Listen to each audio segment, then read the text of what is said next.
बाल विकास एवं शिक्षा शास्त्र के प्रश्नों की अभ्यास श्रृंखला को आगे बढ़ाते हैं। क्वेश्चन नंबर 1 है, निम्नलिखित में से कौन सही नहीं है? निम्नलिखित में से कौन सही नहीं है? कौन सा कथन सही नहीं है? तो आंसर होगा ऑप्शन सी, वंशानुक्रम व्यक्ति की जन्मजात विशेषताओं का शोधन है। वंशानुक्रम व्यक्ति की जन्मजात विशेषताओं का शोधन है, ये कथन गलत है, बाकी सभी सही हैं। उनको देखते हैं। वंशानुक्रम माता पिता से संतान में गुणों का संचरण है, सही है। विकास प्राणी और उसके पर्यावरण की अंतरक्रिया का परिणाम है, ये भी सही है। माता पिता की शारीरिक और मानसिक विशेषताओं का संतानों में संचरित होना वंशानुक्रम है, ये भी सही है। वंशानुक्रम व्यक्ति की जन्मजात विशेषताओं का शोधन है, यह कथन सत्य नहीं है, क्योंकि वंशानुक्रम व्यक्ति की जन्मजात विशेषताओं का पूर्ण योग है, ना कि शोधन। क्वेश्चन नंबर 2, साहचर्य के नियम हैं ये सभी, यानी समानता का नियम, समानता का नियम, समीपता का नियम, समानता का नियम, समीपता का नियम, वैषम्य का नियम, वैषम्य का नियम, ये सभी साहचर्य के नियम हैं। साहचर्य के नियम दिए हैं, समानता का नियम, समीपता का नियम, वैषम्य का नियम। क्वेश्चन नंबर 3 है, गेट्स के अनुसार अनुभव द्वारा व्यवहार में परिवर्तन ही डैश है। गेट्स के अनुसार अनुभव द्वारा व्यवहार में परिवर्तन ही डैश है, यानी सीखना, सीखना। आंसर होगा सीखना। अनुभव द्वारा व्यवहार में परिवर्तन ही सीखना है। गेट्स के अनुसार अनुभव द्वारा व्यवहार में परिवर्तन ही सीखना है, सीखना है। क्वेश्चन नंबर 4 है, अपने आप को प्रेम करने की प्रवृत्ति को क्या कहते हैं? नार्सिज्म की प्रवृत्ति, नार्सिज्म की प्रवृत्ति। अपने आप को प्रेम करने की प्रवृत्ति को क्या कहते हैं? नार्सिज्म की प्रवृत्ति। मनोवैज्ञानिक फ्रायड ने यूनानी पौराणिक कथा के आधार पर स्वप्रेम की भावना के लिए नार्सिज्म अर्थात अपने आप को प्रेम करने की प्रवृत्ति शब्द का प्रयोग किया है। पौराणिक कथा में नार्सिस्ट नामक व्यक्ति को अपने शरीर से प्रेम करते हुए दिखाया गया है। इस तरह की भावना शिशु में उच्च स्तर की होती है, शिशु में उच्च स्तर की होती है। क्वेश्चन नंबर 5 है, मनुष्य की बुद्धि आगे की पीढ़ियों में, मनुष्य की बुद्धि आगे की पीढ़ियों में संक्रमित होती है। मनुष्य की बुद्धि आगे की पीढ़ियों में संक्रमित होती है। डैश का कार्य इस जन्मजात योग्यता के विकास के लिए उपयुक्त परिस्थितियों का निर्माण करना वातावरण है, वातावरण। मार्श एवं विंगो के अनुसार मानव व्यवहार की प्रत्येक विशेषता वंशानुक्रम एवं वातावरण की अंतःक्रिया का फल है। वंशानुक्रम द्वारा मनुष्य की बुद्धि आगे की पीढ़ियों में स्थानांतरण होता है। वंशानुक्रम द्वारा मनुष्य की बुद्धि आगे की पीढ़ियों में स्थानांतरण होता है, तो वातावरण द्वारा जन्मजात योग्यता के विकास के लिए उपयुक्त परिस्थितियां उत्पन्न की जाती हैं। क्वेश्चन नंबर 6 है, पूरे आवृत्ति वितरण के प्रतिनिधित्व करने वाले मान को डैश कहा जाता है। पूरे आवृत्ति वितरण के प्रतिनिधित्व करने वाले मान को डैश कहा जाता है। आंसर होगा ऑप्शन बी, केंद्रवर्ती प्रमाप का मान, केंद्रवर्ती प्रमाप का मान, केंद्रवर्ती प्रमाप का मान। पूरे आवर्ती विवरण का प्रतिनिधित्व करने वाले मान को केंद्रवर्ती प्रमाप का मान कहते हैं, जिसमें माध्यिका, माध्यिका, बहुलक आदि शामिल होते हैं। क्वेश्चन नंबर 7 है, निम्नलिखित में से कौन सी विशेषता आंतरिक रूप से अभिप्रेरित बच्चों के लिए सही नहीं है? निम्नलिखित में से निम्नांकित में से कौन सी विशेषता आंतरिक रूप से अभिप्रेरित बच्चों के लिए सही नहीं है? आंसर होगा ऑप्शन बी, वे हमेशा सफल होते हैं। यदि किसी बालक द्वारा स्वयं कार्य करने का प्रयत्न किया जाता है तो वह बालक आंतरिक रूप से अभिप्रेरित होता है। इस तरह के बालक में प्रायः चुनौतीपूर्ण कार्य करते समय आनंद उठाने तथा कठिन कार्यों में उच्च स्तर की ऊर्जा प्रदर्शित करने की विशेषता पाई जाती है। इस तरह के बालक हमेशा सफल हों यह आवश्यक नहीं। क्वेश्चन नंबर 8 है, बालक एक ऐसी पुस्तक है जिसका शिक्षक को आद्योपांत अध्ययन करना चाहिए। उपरोक्त कथन किसके द्वारा दिया गया है? रूसो के द्वारा। रूसो के अनुसार बालक एक ऐसी पुस्तक है जिसका शिक्षक को आद्योपांत अध्ययन करना चाहिए। क्वेश्चन नंबर 9 है, बाल मनोविज्ञान के अनुसार शिक्षा के क्षेत्र में मुख्य स्थान है बालक का। बाल मनोविज्ञान के अनुसार शिक्षा के क्षेत्र में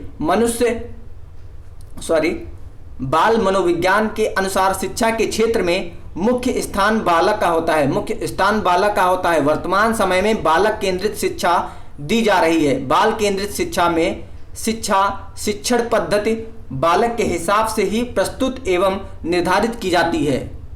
क्वेश्चन नंबर 10 है, सामान्य से विशेष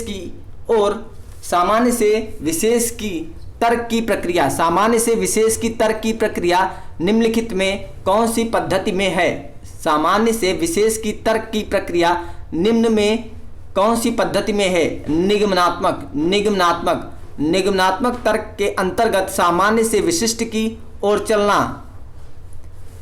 निगमनात्मक तर्क के अंतर्गत सामान्य से विशिष्ट की ओर चला जाता है या नियम से उदाहरण की ओर चला जाता है। निगमनात्मक तर्क के अंतर्गत सामान्य से विशिष्ट की ओर चला जाता है या नियम से उदाहरण की ओर चला जाता है। नवीन समस्याओं को हल करने की यह सबसे उपयुक्त विधि है। निगमनात्मक तर्क के अंतर्गत सामान्य से विशिष्ट की ओर चला जाता है, यानी नियम से उदाहरण की ओर चला जाता है। नवीन समस्याओं को हल करने के लिए यह सबसे उपयुक्त विधि है। निगमनात्मक, सामान्य से विशेष की ओर या नियम से उदाहरण की ओर। क्वेश्चन नंबर 11 है, बाल्यावस्था की प्रमुख मनोवैज्ञानिक विशेषता क्या है? आंसर होगा ऑप्शन बी, सामूहिकता की भावना। बाल्यावस्था की प्रमुख मनोवैज्ञानिक विशेषता क्या है? आंसर होगा ऑप्शन बी, सामूहिकता की भावना। बाल्यावस्था की प्रमुख मनोवैज्ञानिक विशेषता एक है सामूहिक भावना की प्रबलता, आत्मनिर्भरता की भावना, मानसिक योग्यताओं में वृद्धि, शारीरिक विकास में स्थिरता, रचनात्मक कार्यों में आनंद, बहिर्मुखी व्यक्तित्व का विकास, रुचियों में परिवर्तन। क्वेश्चन नंबर 12 है, किशोरावस्था में संवेगों की तीव्रता किस प्रकार प्रकट होती है? उपरोक्त सभी यानी प्रतिकूल पारिवारिक संबंध, व्यवसाय की समस्या, नई परिस्थिति के साथ समायोजन। किशोरावस्था में संवेग की तीव्रता किस प्रकार प्रकट होती है? प्रतिकूल पारिवारिक संबंध, व्यवसाय की समस्या, नई परिस्थिति के साथ समायोजन। किशोरावस्था में अनेक नए प्रकार की परिस्थितियों के साथ समायोजन की समस्या, परिणाम स्वरूप संवेगिक भावना का विकास तीव्र होता है। ये परिस्थितियां निम्न होती हैं, जैसे प्रतिकूल पारिवारिक संबंध, व्यवसाय की समस्या, नई परिस्थितियों के साथ समायोजन, सामाजिक परंपराएं आदि। क्वेश्चन नंबर 13 है, 140 से अधिक बुद्धिलब्ध यानी IQ वाले बच्चों को किस श्रेणी में रखा जाता है? आंसर होगा प्रतिभाशाली। टर्मैन ने 1916 में एक बुद्धिलब्ध की सारणी प्रस्तुत की थी, जिसके आधार पर 140 से अधिक बुद्धिलब्ध यानी IQ वाले बच्चों को प्रतिभाशाली श्रेणी में रखा गया है। टर्मैन की श्रेणी निम्नलिखित थी। 1916 में टर्मैन ने जो बुद्धिलब्ध की सारणी प्रस्तुत की वह इस प्रकार है, 130 से अधिक जो भी हो वो प्रतिभाशाली, 130 से अधिक प्रतिभाशाली, 121 से 130 प्रखर बुद्धि, 111 से 120 तीव्र बुद्धि, 91 से 110 सामान्य बुद्धि, 81 से 90 मंद बुद्धि, 71 से 80 अल्प बुद्धि, 71 से कम जड़ बुद्धि। सबसे लास्ट और सबसे ऊपर वाले को याद रखिए कि 71 से कम है तो जड़ बुद्धि, और प्रतिभाशाली 130 से ऊपर। और ये सबसे अधिक पूछा जाता है कि सामान्य बुद्धि का IQ क्या होता है, तो 91 से 110 सामान्य बुद्धि, सामान्य बुद्धि का IQ होता है 91 से 110। फिर सामान्य से तीव्र बुद्धि आती है जो 111 से 120, तीव्र से फिर प्रखर आती है 121 से 130, 121 से 130 प्रखर, फिर प्रतिभाशाली होता है 130 से अधिक। फिर नीचे की चलते हैं, नीचे की ओर चलते हैं। सामान्य बुद्धि 91 से 110 और मंद बुद्धि 91 से मंद बुद्धि 81 से 90, 81 से 90 मंद बुद्धि बालक उसका IQ होता है 81 से 90, सामान्य बुद्धि के जस्ट नीचे। फिर अल्प बुद्धि से कम होता है जो अल्प बुद्धि का IQ होता है 71 से 80। फिर जड़ बुद्धि सबसे कम, इसका IQ होता है 71 से भी कम। क्वेश्चन में पूछा गया है कि प्रतिभाशाली